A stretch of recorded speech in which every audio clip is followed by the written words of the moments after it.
মাহফিলের অবস্থা বর্তমান জামানায় চাঙ্গা হওয়ার প্রয়োজন। বর্তমানে আপনাদের চাইতে মনে হয় বড় বড় মুফতি গয়র আলিমের মধ্যে তৈরি হচ্ছে।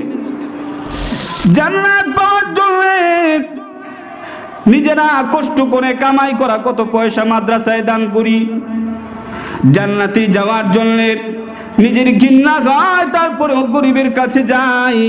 আমাদের দুঃখ হয় তখন যখন তোমরা এমন মানুষগুলার পিছনে লাগছো, এমন মানুষগুলার বিরুদ্ধে কথা বলছো, যেই মানুষগুলা তোমাদের বাবা মার, তোমাদের নিজের জানাজার ইমামতি করার মতো মানুষ তৈরি করে। হকের পথে বাধা দেওয়ার জন্য একদল মানুষ থাকবে, একদল কপাল পুরা থাকবে। আমি জাগতিক শিক্ষাকে, আধুনিক শিক্ষাকে অত্যন্ত সম্মান করি, কারণ এটাও আমাদের জামানায় খুবই প্রয়োজন।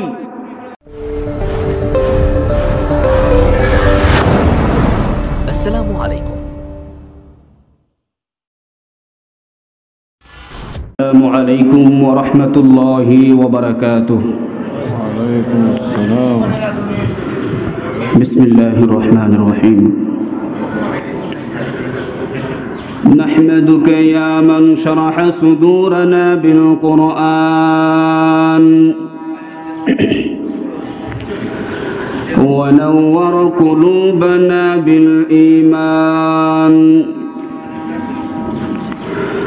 ونستغفرك ونؤمن بك ونتوكل عليك،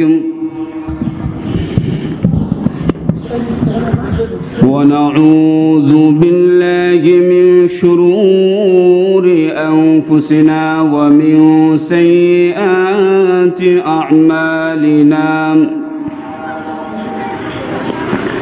من يهده الله فلا مضل له ومن يضلله فلا هادي له،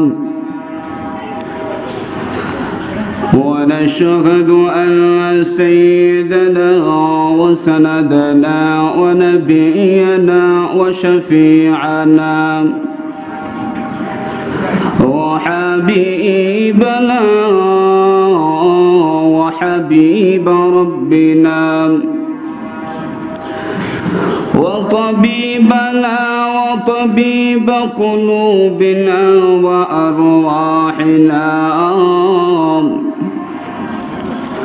وأولانا ومولانا محمدا عبده ورسوله الذي أرسل إلى الناس كافة بشيرا ونظيرا وداعيا إلى الله بإذنه وسراجا منيرا.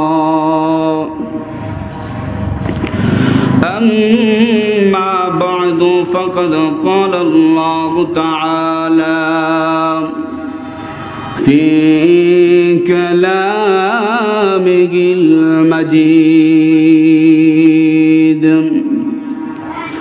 أعوذ بالله من الشيطان الرجيم، بسم الله الرحمن الرحيم.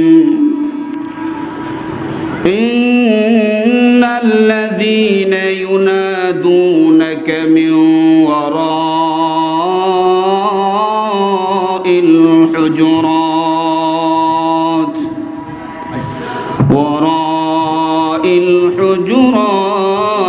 أكثرهم لا يعقلون.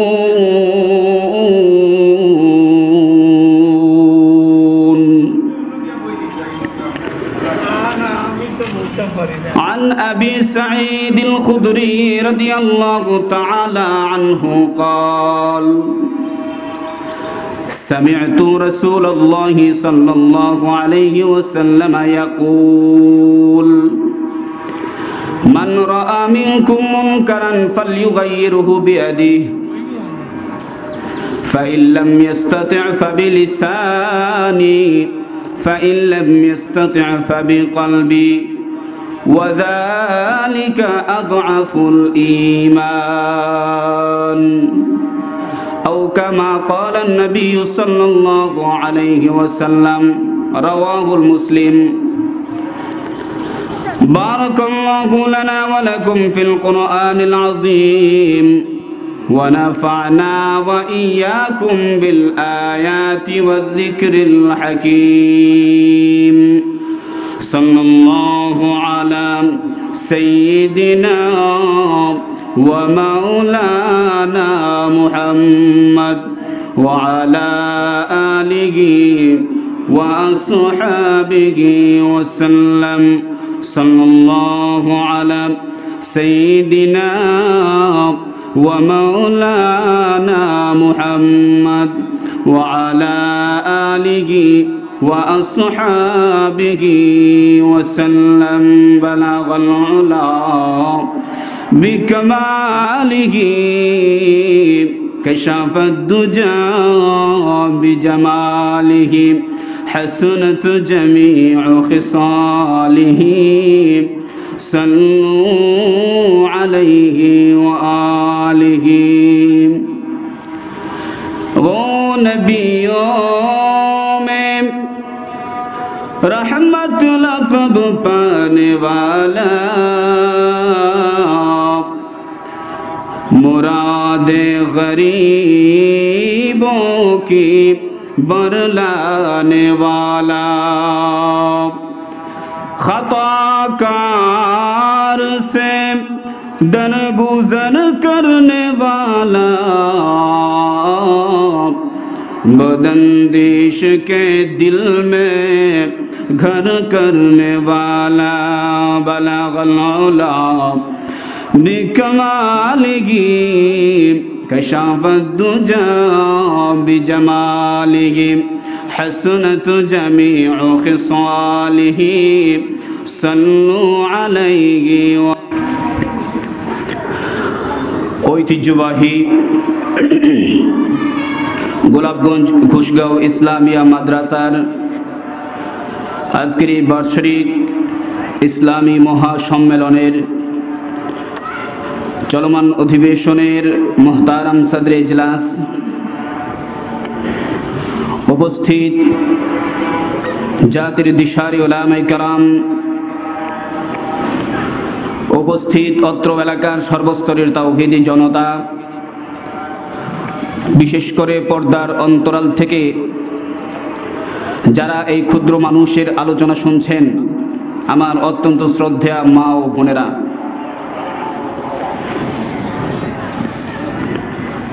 আলোচনার শুরুতে মহান আল্লাহ পাক রব্বুল আলামিনের শুকুর আর সুজুদ আদায় করে নিচ্ছি, যিনি অত্যন্ত মহব্বত করে এমন একটি মুবারক মাহফিলে আমাদেরকে আসার, বসার, কথা বলার, শোনার তৌফিক দান করেছেন। যেই মাহফিল সম্পর্কে, যেই মাহফিলে বসনেওয়ালাদের সম্পর্কে, এক কথায় যেই মাহফিলে অংশগ্রহণকারীদের সম্পর্কে নবীজি মুহাম্মদ রাসূলুল্লাহ সাল্লাল্লাহু আলাইহি ওয়াসাল্লামের ঘোষণা, নাজালাত আলাইহিমুস সাকিনা, এমন একটা মাহফিলে আল্লাহ পাক রব্বুল আলামিন আমাদেরকে বসার তৌফিক দান করেছেন। এই জন্যে আমরা মন থেকে আল্লাহ পাকের শুকর আদায় করি, সবাই পড়ি আলহামদুলিল্লাহ। মাহফিলের অবস্থা বর্তমান জামানায় চাঙ্গা হওয়ার প্রয়োজন। যে যে জায়গায় দ্বীনি কথাবার্তা বলা হয়, যে যে জায়গায় দ্বীনের শিক্ষা হয়, সেই জায়গাগুলা বর্তমান জামানায় খুবই চাঙ্গা হওয়ার প্রয়োজন। আমাদের জামানায় বর্তমানে যে পরিস্থিতি চলছে, এই সবের মোকাবেলা করতে হলে যারা আলেম হচ্ছেন, শক্তপোক্ত আলেম হতে হবে।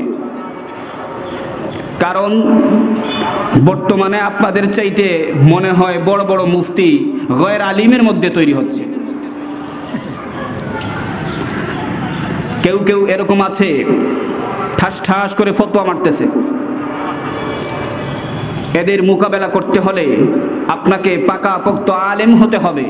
যে কেউ তাদের পাল্লায় পড়লে চলবে না। অনেকে আছে যদি নড়ভরে আলেম হন তাহলে দেখবেন তাদের পাল্লায় পড়ে আপনি হতভম্ব হয়ে গেছেন। এই জন্যে ভালো করে দিন বুঝতে হবে, জানতে হবে। আমরা যারা আওয়াম আছি, আমরা যারা মাদ্রাসায় লেখাপড়া করি নাই, আমরা সবাই আলেমদের সুহবতে আসতে হবে। আলেমদের সুহবতে যদি আপনি আসতে হয়, এই রীতি যদি জারি থাকতে হয়, তাহলে কওমি মাদ্রাসাগুলোর হেফাজতও আপনারা নিজ দায়িত্বে করতে হবে। এই কওমি মাদ্রাসাগুলোর দিকে আপনাদের খেয়াল থাকতে হবে, কারণ এই কওমি মাদ্রাসাগুলোই আপনার এই সকল দ্বিধাদ্বন্দ্ব প্রশ্নের জবাব দেওয়ার জন্য মানুষ তৈরি করে।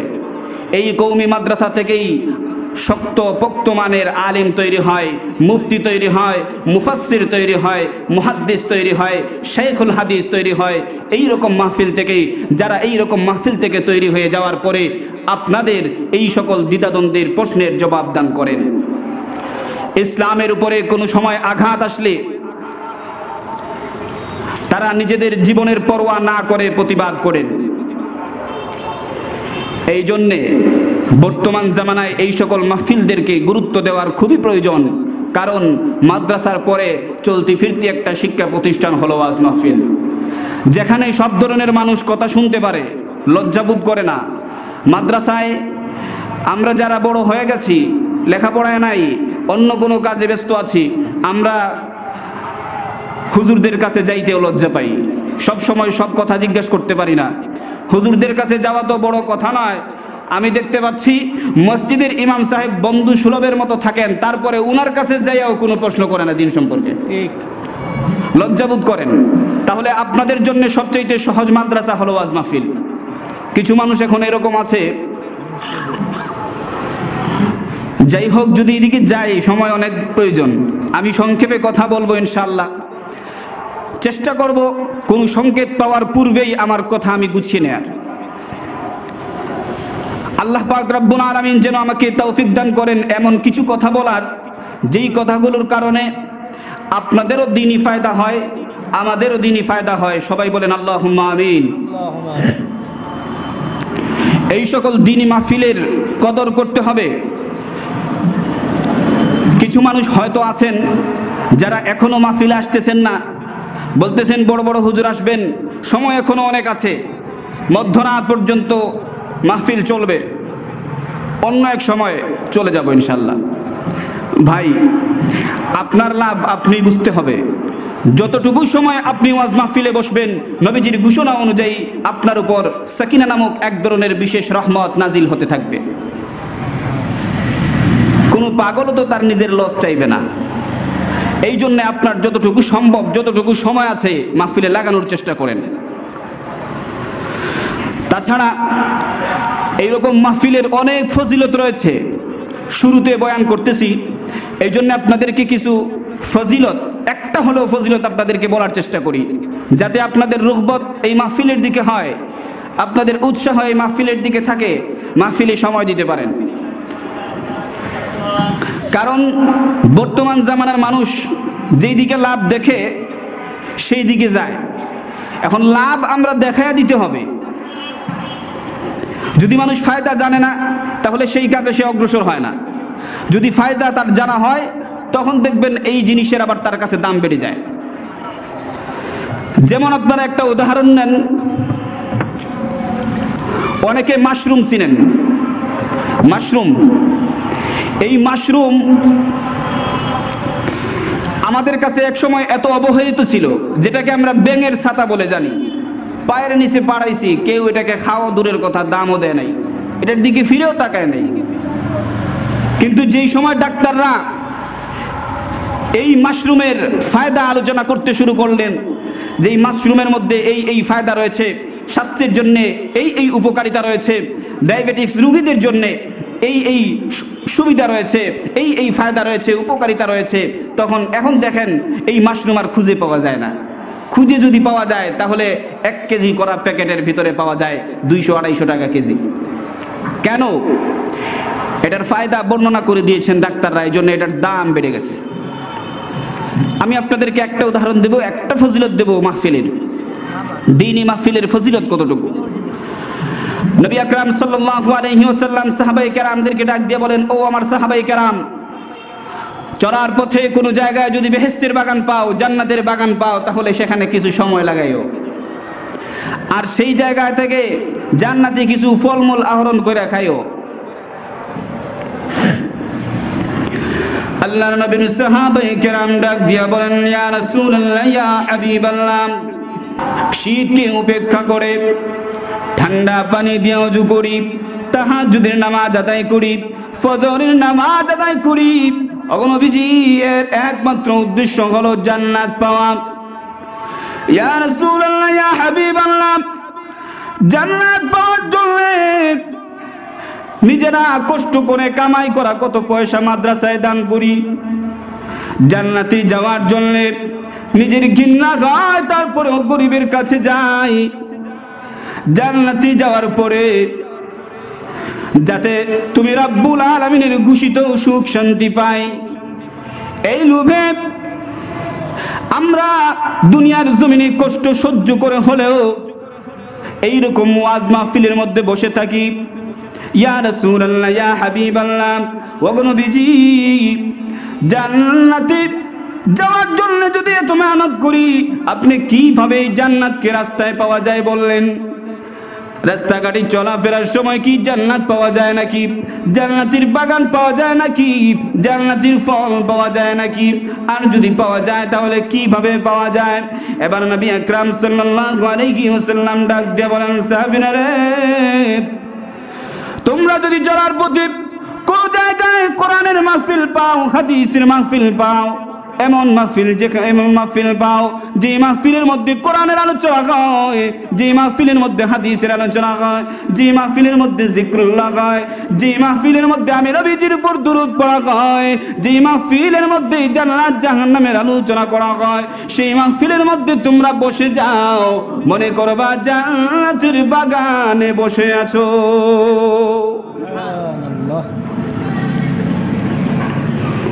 আমার ভাইয়েরা, বিশ্বনবী মুহাম্মদ রাসূলুল্লাহ সাল্লাল্লাহু আলাইহি ওয়াসাল্লাম সাহাবায়ে কেরামদেরকে ডাক দিয়ে বলেন, সাহাবায়ে কেরাম, তোমরা সবাই শুনে রাখো, এই জান্নাতি মাহফিলের কত মর্যাদা, এই ওয়াজ মাহফিলের, দ্বীনি মাহফিলের কত মর্যাদা। মহান আল্লাহ পাক রব্বুল আলামিন একদল ফেরেশতা ওই মাহফিলের চতুর্দিকে দাঁড় করিয়ে রাখেন আর বলেন, ও আমার ফেরেশতারা, এই মাহফিলের মধ্যে আমার যত বান্দারা বসে কোরআন হাদিসের আলোচনা শুনতেছে, তোমরা সবার জন্য মাগফিরাতের দোয়া করতে থাকো। আমাদের দুয়ার, ফেরেশতাদের দোয়া বেশ কম আছে না নাই? ফেরেশতাদের দোয়া কবুল হবে কিনা, এই জন্য ফেরেশতাদের দোয়া পাওয়ার জন্যে আমরা মাহফিলে চলে আসি, জান্নাতের বাগানে বসার জন্য মাহফিলে চলে আসি, ওলামায়ে কেরামদের কথা শুনে জান্নাতি ফল আহরণ করে খাওয়ার জন্য মাহফিলে চলে আসি। আল্লাহ তাআলা যেন আমাদেরকে তৌফিক দান করেন। সবাই বলেন আল্লাহুম্মা আমিন। আল্লাহুম্মা আমিন। আল্লাহ পাক রব্বুল আলামিন আমার তেলাওয়াতকৃত আয়াতের মধ্যে কিছু আদব শিক্ষা দিতেছেন। নবী আকরাম সাল্লাল্লাহু আলাইহি ওয়াসাল্লামের প্রতি আদব শিক্ষা দিতেছেন। আমি মাত্র একখানা আয়াতে কারিমা তেলাওয়াত করেছি, সূরা হুজরাতের 1 নম্বর থেকে 5 নম্বর আয়াত পর্যন্ত। আল্লাহ পাক রব্বুল আলামিন নবী আকরাম সাল্লাল্লাহু আলাইহি ওয়াসাল্লামের প্রতি আদব প্রদর্শন করার কয়েকটি পন্থা বলে দিয়েছেন, আদব শিক্ষা দিয়েছেন সূরা হুজরাতের 1 থেকে 5 নম্বর আয়াত পর্যন্ত। এর মধ্যে আমি একখানা আয়াতে কারিমা তেলাওয়াত করেছি। ইন্নাল্লাযীনা ইউনাদুনাকা মিন ওয়ারাইল হুজুরাত আকসারুহুম লা ইয়াকিলুন।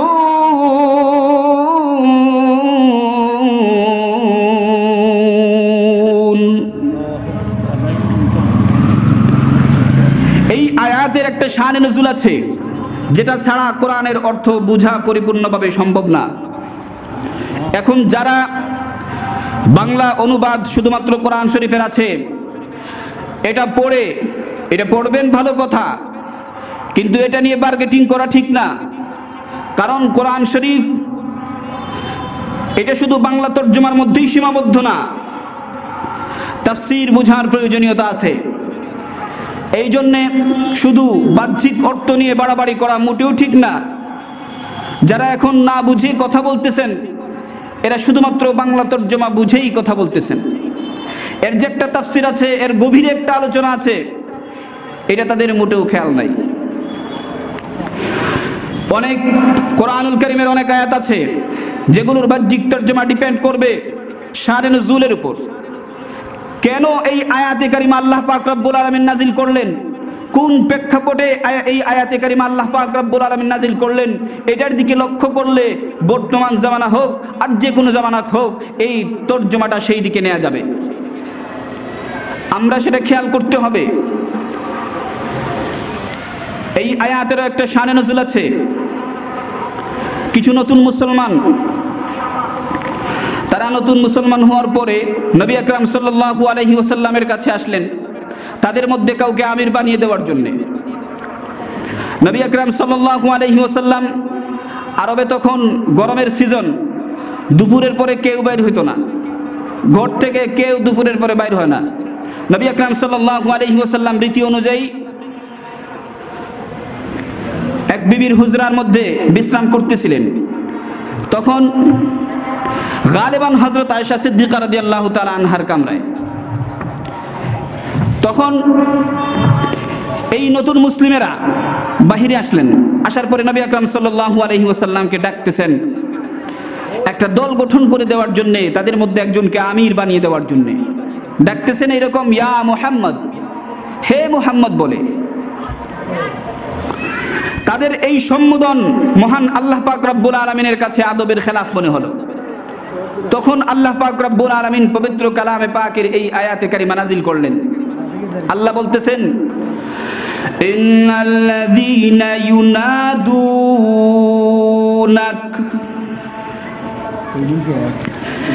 মিন ওয়ারাইল হুজুরাত। আল্লাহ পাক রব্বুল আলামিন বলেন, নবী আমার,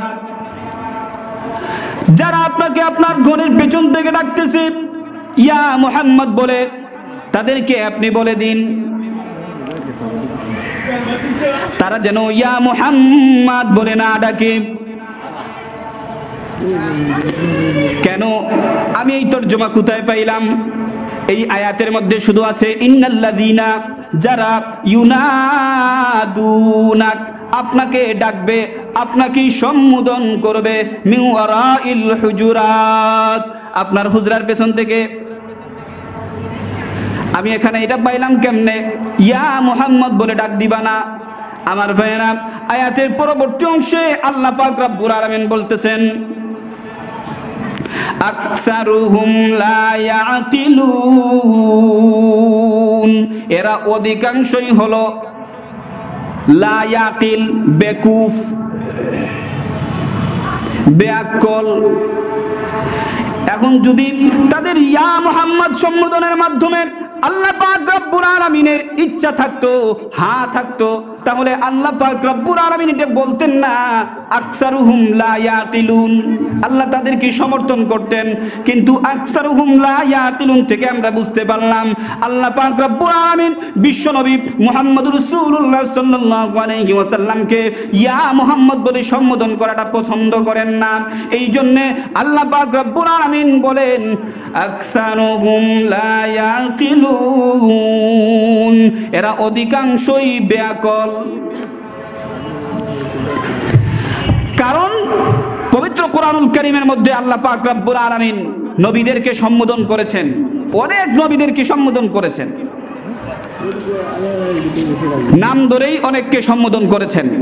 যেমন আল্লাহ পাক রব্বুল আলামিন মূসা আলাইহিস সালামকে সম্বোধন করে বলেছেন ইয়া মূসা, ঈসা আলাইহিস সালামকে সম্বোধন করে বলেছেন ইয়া ঈসা, ইব্রাহিম আলাইহিস সালামকে সম্বোধন করে বলেছেন ইয়া ইব্রাহিম, আদম আলাইহিস সালামকে সম্বোধন করে বলেছেন ইয়া আদম। কিন্তু বিশ্বনবী মুহাম্মদ রাসূলুল্লাহ সাল্লাল্লাহু আলাইহি ওয়াসাল্লামকে যখন মহান আল্লাহ পাক রব্বুল আলামিন সম্বোধন করেন তখন নাম ধরে সম্বোধন করেন না। মহান আল্লাহ বলেন ইয়াসিন।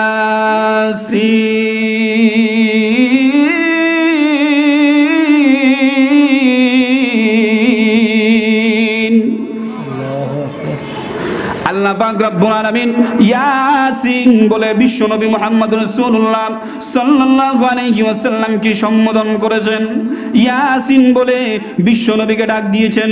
শুধু তাই নয়,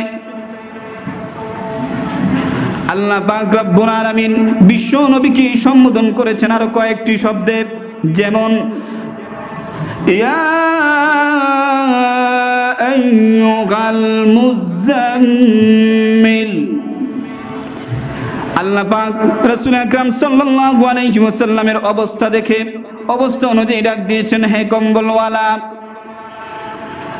বিশ্বনবীকে মহান আল্লাহ পাক রব্বুল আলামিন সরাসরি নাম দ্বারা সম্বোধন করেন নাই।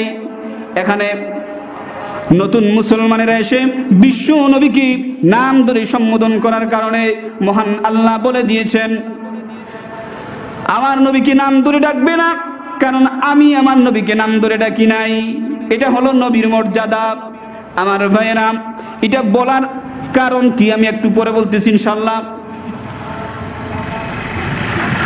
এই যে মহান আল্লাহ পাক রব্বুল আলামিন নবীকে নাম ধরে ডাকার ব্যাপারে হুঁশিয়ারি করতেছেন, তাদেরকে জ্ঞানহীন পরিচয় দিয়েছেন। এর একমাত্র কারণ হলো মহান আল্লাহ পাক রব্বুল আলামিন নবীজির ফজিলত, নবীজির সম্মান, নবীজির সাথে কিভাবে আদব প্রদর্শন করবে এটা উম্মতদেরকে মহান আল্লাহ শিখাইতে চান। হযরতে আব্দুল্লাহ ইবনে আব্বাস রাদিয়াল্লাহু তাআলা আনহু,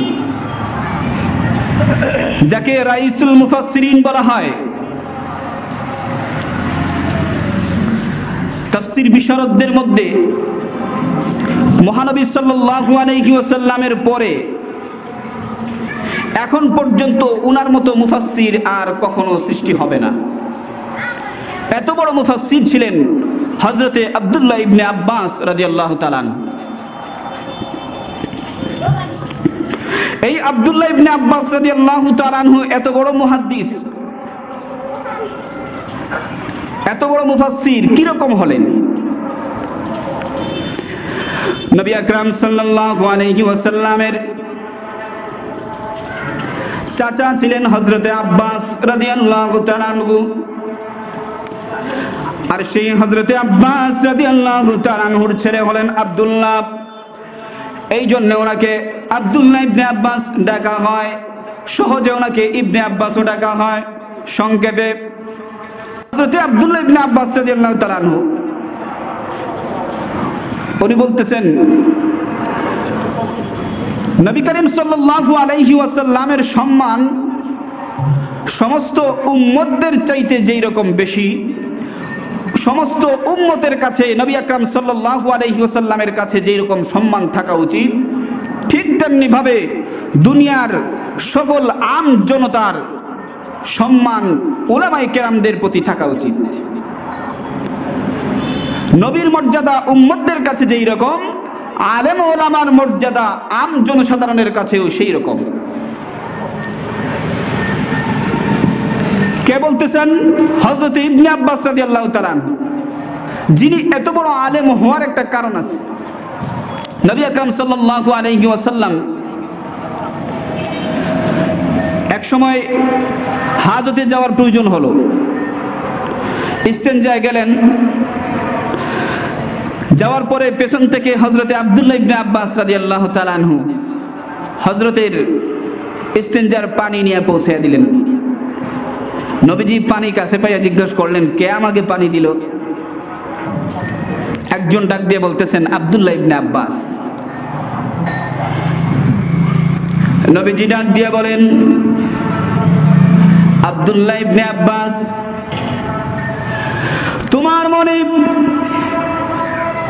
তোমার ধর্মের নবীর জন্য এত মহব্বত, একজন আলেমের জন্য মহব্বত, নবীর চাইতে বড় আলেম কেউ ছিল না আল্লাহ তাআলার পরে। আমার ভাইয়েরা, বিশ্ব নবী ডাক দিয়ে বলেন, ইবনে আব্বাস, তুমি আজকে নবীর খেদমতে একটু সময় দিয়েছো, নবীর খেদমত করার চেষ্টা করেছো। আল্লাহ পাক রব্বুল আলামিন যেন এই কারণে এটাকেই উসিলা করে তোমাকে একদিন পৃথিবীর সবচাইতে বড় আলেম হিসাবে তৈরি করে। সুবহানাল্লাহ। সামান্য একটু খেদমত করার কারণে নবীজির দোয়া থাকায় আজকে হযরতে আব্দুল্লাহ ইবনে আব্বাস রাদিয়াল্লাহু তাআলা আনহু পৃথিবীর সবচাইতে বড় মুফাসসির, সবচাইতে বড় মুহাদ্দিস। এই জন্যে এর থেকে আমরা শিক্ষা নেওয়ার প্রয়োজন। যেই জায়গায় একজন আলেমকে নবীজি আর বর্তমান জামানায় আলেম, নবীজিকে সম্মান করতে হলে বর্তমান জামানায় আলেমদেরকে সম্মান দেখাতে হবে। কারণ এই উলামায়ে কেরাম নবীজির ওয়ারিস। আলেমদেরকে সম্মান দেখালে নবীকে সম্মান দেখানো হবে। এখন আলেমদেরকে আপনারা যদি সম্মান দেখাইতে হয়, তাহলে এই মাদ্রাসাগুলোর খেদমত করতে হবে কিনা? অবশ্যই।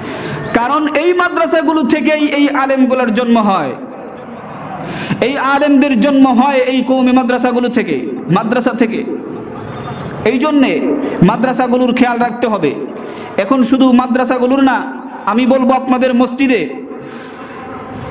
এটা দুঃখ লাগে, আমাদের এলাকার মসজিদের মধ্যে যে মক্তব থাকতো আগে, এটা এখন অনেকটা স্লো হয়ে গেছে। কারণ একই টাইমে কেজি স্কুলের সময়। আমি জাগতিক শিক্ষাকে, আধুনিক শিক্ষাকে অত্যন্ত সম্মান করি, কারণ এটাও আমাদের জামানায় খুবই প্রয়োজন। বাতিলের সাথে মোকাবেলা করতে হলে সে যে অস্ত্র দিয়ে আপনার সাথে মোকাবেলা করতে চায়, আপনি তার বরাবরই অস্ত্র দিয়ে তাদের সাথে মোকাবেলা করতে হবে। এই জন্যে বর্তমানে জাগতিক শিক্ষাও আমাদের খুবই প্রয়োজন, কিন্তু ইসলামিক শিক্ষাকে অবহেলা করে নয়। ইসলামিক শিক্ষা পুরোপুরি সাথে নিয়ে তারপরে জাগতিক শিক্ষায় যেতে হবে আপনাকে। কারণ জাগতিক শিক্ষায় যাওয়ার পরে যদি আপনার পেছনে ইসলামিক শিক্ষা না থাকে, তাহলে আপনি, আমাদের বাংলাদেশে এই রকম কিছু মন গড়া মানুষ তৈরি হয়েছে যাদের নাম বলতে গেলে অনেক সময়ের প্রয়োজন। তাদের বক্তৃতা শুনলে বোঝা যায় তারা আধা পাগল না পুরা পাগল। এদের মতো পুরা পাগল যদি আপনারা তৈরি হতে না চান, পুরা পাগল যদি সাজতে না চান, তাহলে জাগতিক শিক্ষার পাশাপাশি সর্বপ্রথম আপনাকে ইসলামিক শিক্ষার গুরুত্ব দিতে হবে। আপনি বড় হয়ে গেছেন, কোনো সমস্যা নাই, আপনি উলামায়ে কেরামদের সুহবতে আসেন, হক্কানি উলামায়ে কেরামদের পাশে আসেন, হক্কানি উলামায়ে কেরামদের কাছ থেকে সঠিক ইসলাম জানেন, সঠিক মাসআলা মাসাইল জানেন, এর উপর আমল করার চেষ্টা করেন। দেখবেন আপনার এই জাগতিক শিক্ষা, এই ইসলামিক শিক্ষার সংস্পর্শে আসার কারণে আপনার এই জাগতিক শিক্ষা আপনার কাছে অনেক মূল্যবান হয়ে যাবে। ইসলামিক শিক্ষার ছোঁয়া পাওয়ার কারণে জাগতিক শিক্ষাও এক সময় আপনার অনেক ফায়দাকর হয়ে যাবে। কিন্তু আমরা জাগতিক শিক্ষা পাই শুধু সায়েন্স নিয়ে ব্যস্ত, যেটা আমার যুক্তিতে ধরে আমি সেটাই বুঝি, যুক্তির বাইরে যেটা যায় সেটা বুঝি না। এই জন্যে মক্তবগুলা চালু করতে হবে। আমাদের বাচ্চাদেরকে আমরা শুরুতে ইসলামিক শিক্ষার ছোঁয়া দিতে হবে। ইমাম সাহেবদের অবজেকশন, ভাই আগে মজা লাগতো, অনেক ছাত্ররা আছে মক্তবে, পড়াইতেও ভালো লাগতো, কিন্তু এখন দেখা যায় গুনে গুনে ছাত্র, বেশি ছাত্র নাই মক্তবে। জিজ্ঞাসা করলে বলা হয় এই সময় কোচিংয়ের টাইম, অথবা এই সময় কেজি স্কুলের ক্লাসের টাইম। আল্লাহ পাক যেন আমাদের মুসলমানদেরকে এই বুঝ দান করেন যে আমাদের সন্তানদেরকে কমপক্ষে দ্বীনের উপর চলার মতো ইসলামী শিক্ষা আমরা তাদেরকে শুরুতে দিয়ে দেই। তাহলে দেখবেন আপনার সন্তান বড় হয়ে এই রকম হবে না যারা উলামায়ে কেরামদের পিছনে কথা বলবে।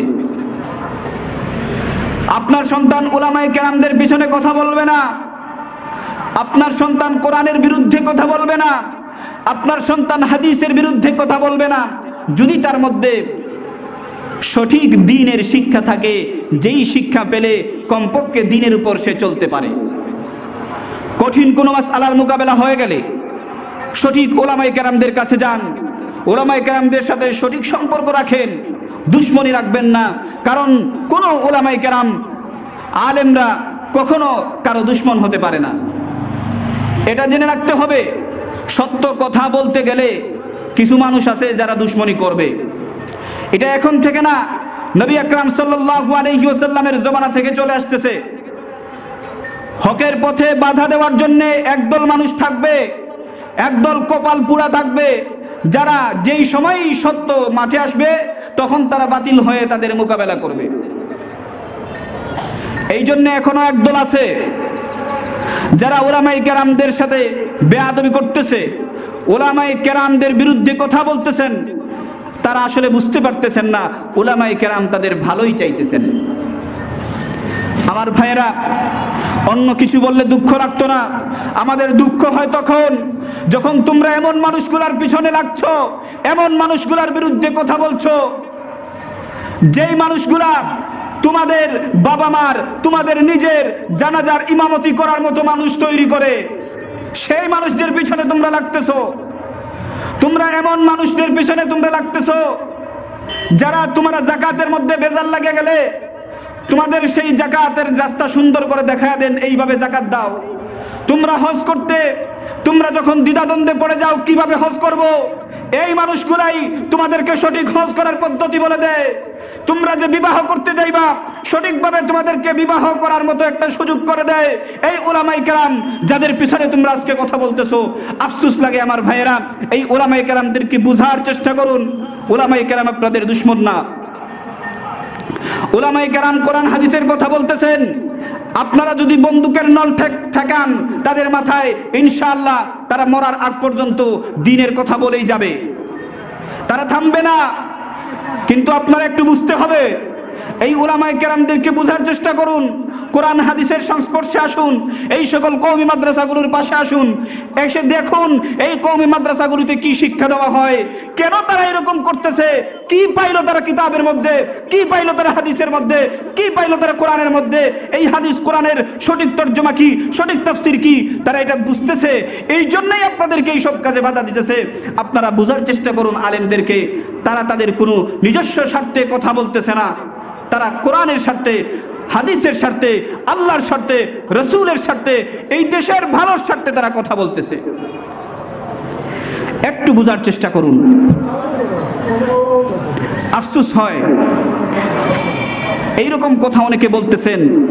সাধারণ একজন মানুষ মোবাইলে যখন এই ভিডিওটা দেখে তখন তারাই তোমাদেরকে ঘৃণা করতেছে, তারাই তোমাদেরকে বলতেছে দেখো আম্মুখের মতো কথা কয়। ওলামায়ে কেরাম তো বলা দূরের কথা। আল্লাহু আকবার। এই জন্য আমি শুরুতে বলেছি,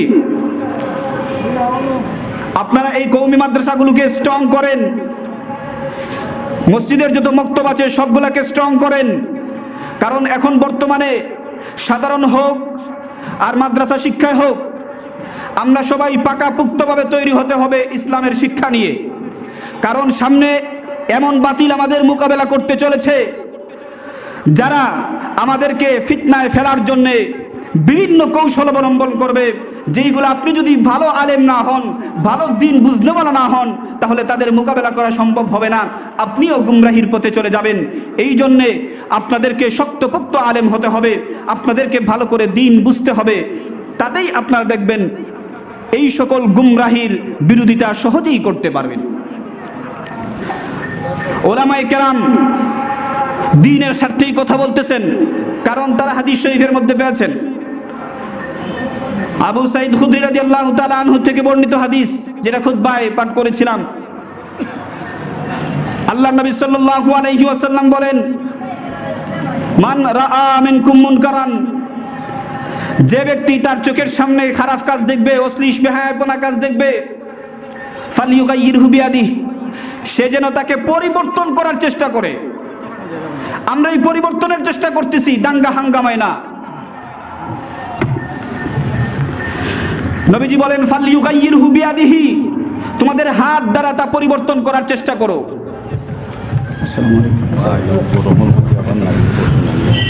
তোমরা হাত দ্বারা তা পরিবর্তনের চেষ্টা করো। ফা ইল্লাম ইয়াস্তাতি ফা বিলিসানি, এর দ্বারাও যদি না হয় তাহলে তোমরা তোমাদের জুবান দ্বারা তা পরিবর্তন করার চেষ্টা করো। দেখেন, পরিবর্তন করার চেষ্টা আসতেছে, আমরা কখনো হটকারিতায় নয়, পরিবর্তন করার চেষ্টা করতেছি।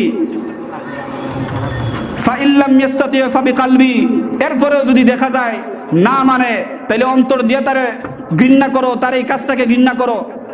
মায়ের মক্কায় যাওয়ার কথা আল্লাহর নবী বলেন নাই।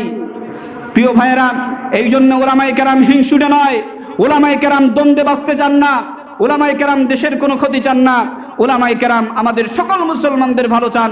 এই জন্য আমরা ওলামায়ে কেরামদেরকে বুঝতে হবে, দ্বীনের পথে চলতে হবে, কোরআন হাদিস মেনে চলতে হবে। এই রকম কওমি মাদ্রাসার ছত্রছায়া আসতে হবে, যেই সকল কওমি মাদ্রাসা থেকে এই রকম হক্কানি আলেমদের জন্ম হয়ে থাকে। আমার ভাইয়েরা, নিজের এলাকা আমি অসংখ্য অগণিত শুকরিয়া আদায় করছি, যিনি মানুষকে এখানে সুযোগ করে দিয়েছেন কিছু কথা বলার জন্যে। আল্লাহ তাআলার শুকরিয়া আদায় করছি, যিনি এতক্ষণ আমাকে কথা বলার তাকত দান করেছেন। এলাকাবাসীর শুকরিয়া আদায় করছি যারা মহব্বত করেন।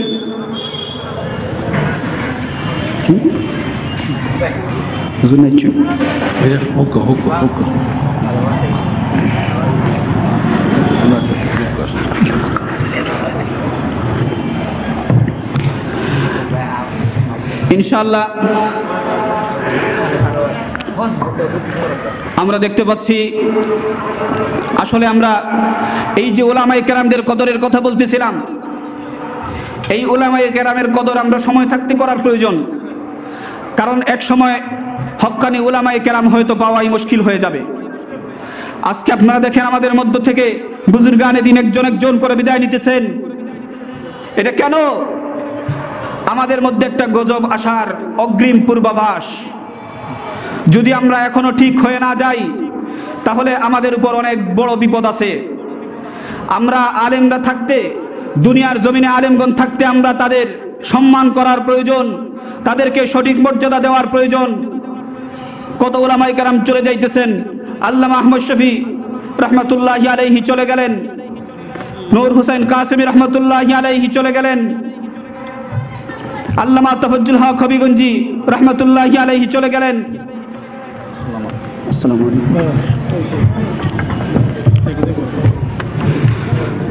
আমাদের মধ্য থেকে বুজুর্গানে দিন চলে যাইতেছেন, আমাদের মধ্য থেকে রহমতের ছায়া উঠে যাইতেছে। যারা এখনো দুনিয়ার জমিনে আছেন, খুসুসান প্রবীণদের মধ্য থেকে আমি বলবো, আমাদের এই গোটা গোলাপগঞ্জ, বিশেষ করে আমাদের গুশগাঁও এলাকার গৌরব হযরত শেখে গুশগাঁও দামাত বারাকাতুহুল আলিয়া, আল্লাহ তাআলা যেন হযরতের হায়াতের মধ্যে বরকত দান করেন, আল্লাহ তাআলা যেন ওনার ইলমের মধ্যে বরকত দান করেন, আমাদের মধ্যে যেন দীর্ঘদিন রহমতের ছায়ার মতো আল্লাহ তাআলা আমাদের মধ্যে স্থায়ী রাখেন, বাকি রাখেন। সবাই জুড়ে সুরে পড়েন আল্লাহুম্মা আমিন। আমাদের মধ্য থেকে যেইভাবে উলামায়ে কেরাম, বিশেষ করে বুজুর্গানে দ্বীনের বিদায় হইতেছে, ভয় হইতেছে কখন আমাদের উপরে বিপদ চলে আসে, আমাদের মাথার উপর থেকে ছায়া উঠে যাইতেছে, এর আভাস হলো আমাদের মধ্যে কোনো বিপদ আসতে চলেছে। কারণ এটা আমরা লক্ষ্য করলে দেখি আমাদের আমলের মধ্যে কত ঘাটতি আসতেছে, আমাদের জিহাদি স্পৃহার মধ্যে কতটা ঘাটতি আসতেছে। আজকে আমরা শুধু বেছে বেছে চলার চেষ্টা করতেছি, সঠিক দ্বীনের পক্ষ দেওয়ারও অনেকে চেষ্টা করে না। এই জন্য আমরা বুঝার প্রয়োজন আছে, ওলামায়ে কেরাম দুনিয়ার জমিনে থাকতে তাদের কদর করার প্রয়োজন, কওমি মাদ্রাসাগুলোর খেয়াল রাখার প্রয়োজন, মসজিদ মক্তব ইমাম সাহেব মুয়াজ্জিন যারাই দ্বীনের পথে কাজ করতেছে সবাইকে কদর করার প্রয়োজন। এতেই দেখবেন আপনারা সঠিক পথ খুঁজে পাবেন। আল্লাহ পাক রব্বুল আলামিন আমাদেরকে যেন এই যেটুকু সময় আলোচনা করলাম তার উপরে সর্বপ্রথম আমাকে আমল করার তৌফিক দান করেন, সাথে সাথে আপনাদেরকেও যেন আমল করার তৌফিক দান করেন। আমিন।